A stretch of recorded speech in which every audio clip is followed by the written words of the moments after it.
And I'm back with another episode.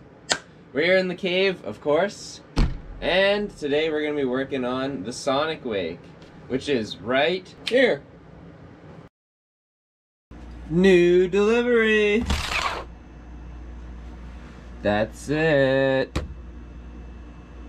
We got another 3S. So in my first video, I ran the boat on 4S. It's what I had at the time, and I was so eager to use the boat, I had to get it on the water. It ran great on 2S, had a really good speed.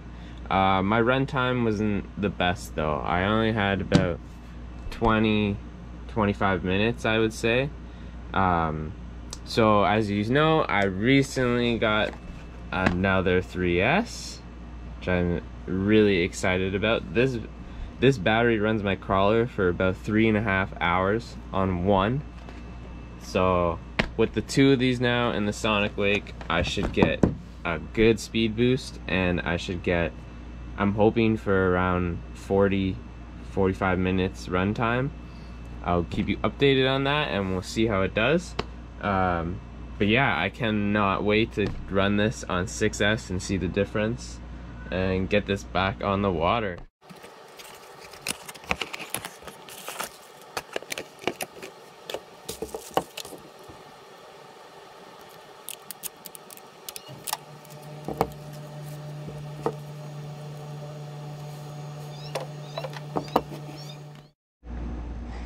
Oh, hey, Oscar. Yeah, well, make yourself at home.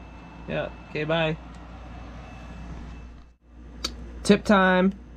So, if you got the same batteries, sometimes it can be confusing if you are charging them up at different times and you mix them up and you don't know which one is charged or not. So, I like to just put a mark. Just gonna write my name. Check it.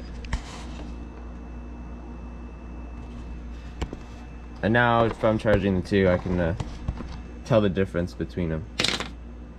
End of tip time. Hey, Jerry. Okay, it's time to leave now, Jerry. Hey, Jerry. Jerry. Alright, Jerry. Come on, bud.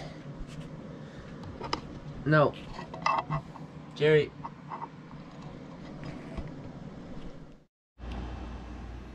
Go on. Out. Out. Out.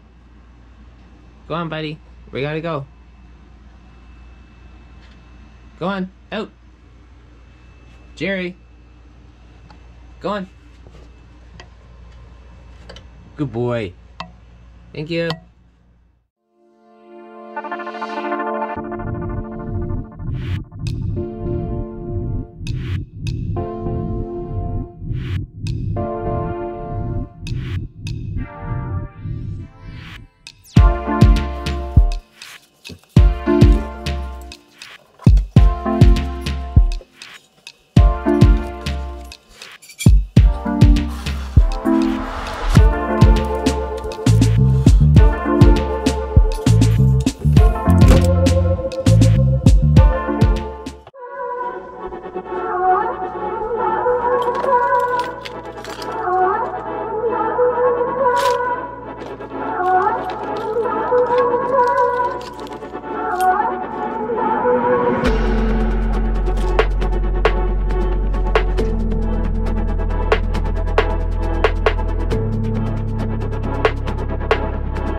So thankfully I connected this strap under the screw and wrapped it around the bracket for the GoPro, and that saved it. I would have had to go get my kayak and that would have made a long day. So really happy I did that. And that's a little tip of the day. If you're putting your GoPro on, get a little strap. This actually came with the GoPro kit. I had 2 of them, so last momently thought about putting it on, and I simply just put it under the screw here, so it's tucked on there. Worked great.